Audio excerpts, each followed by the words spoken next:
Hello, what is up mga mom, sir, ma'am? Ako po si Ralph Cifra, isang visual artist from Manila. And today, we are going to unbox and review the Transformers YOLO Park Bumblebee AMK mini-series 10cm model kit. So, yung box art niya, super nice. You have the illustration of Bumblebee with the grid background. And then, YOLO Park logo, X Hasbro, 40 years of Transformers.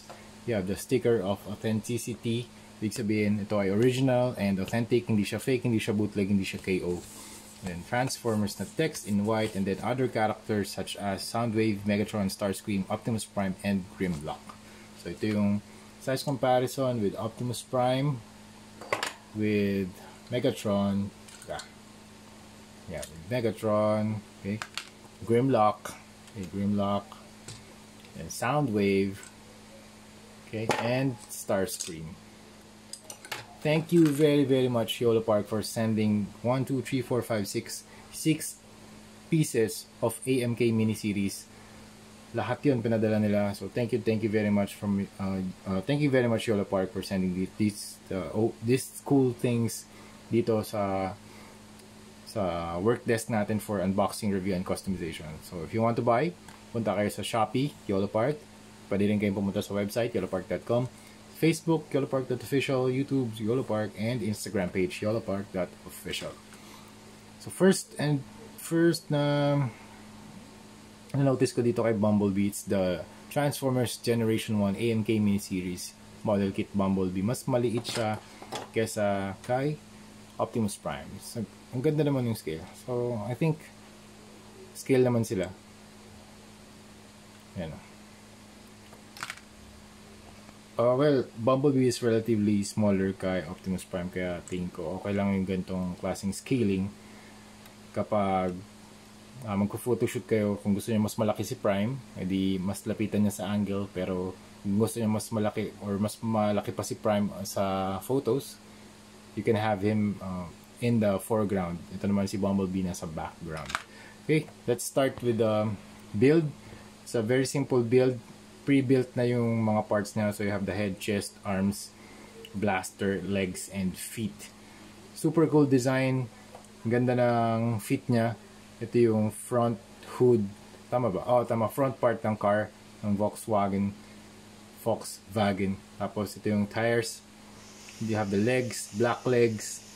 Yung plastic na ginamit dito ay colored na. So I think ang painted parts lang dito ay blue. And yung decal na Transformers logo. Saan yung pointer ko? And then you have the silver face with the blue eyes. Hindi lang masyado makita kasi yung head armor niya merong nagkakas ng shadow. And then you have the ears or horns. Horns pala dito. Or spikes. And then you have, ganda ng head armor. Meron lang seam line dito sa side. And I think may naka-extend lang ng konting plastic. Pwedeng i-scrape off using a hobby knife. The design is very angular, geometric shapes, lalo na dito sa shoulders. Then you have the blaster. Ang accessories niya, ito 4 na hands, extra hands. You have the fist hands, open hands, and the pointing hands. Tapos the waist, natanggal. And loose lang yung pwede rin pala pang holder ng paintbrush. Loose lang yung kanyang blaster. Waist is okay too. Ganda yung design niya. Very simple model kit. Ang sarap niya paglaruan kasi kahit na basic lang yung articulation, you can really pose them in a more complicated way or mas dynamic yung mga poses nila. Yan. Medyo magaan sa kamay. Sabihin parang hindi mahigpit yung joints. Kasi iba, ito sobrang higpit ng mga joints lalo na yung sa head. Lalo na pag wala kayong torque dito dahil nakaharang yung kanyang shoulder cannon. Yan.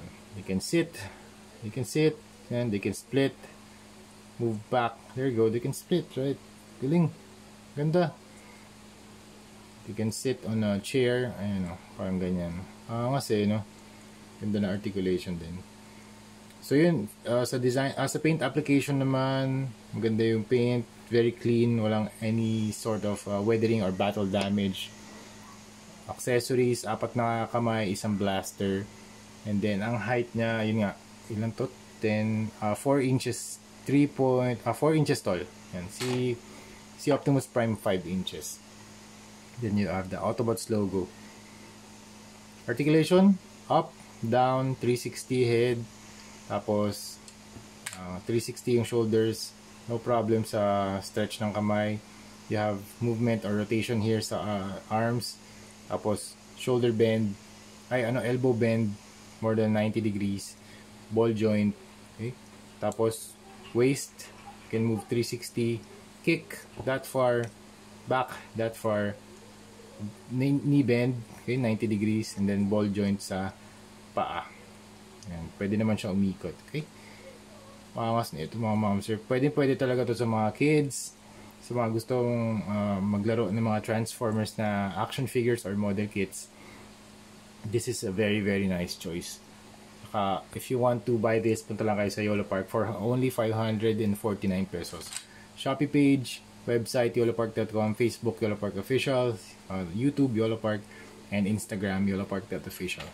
So, isa na lang yung hindi natin nare-review, si Grimlock na lang. Ito na lang yung last na i-record natin, and then ka-customize na natin sila, okay?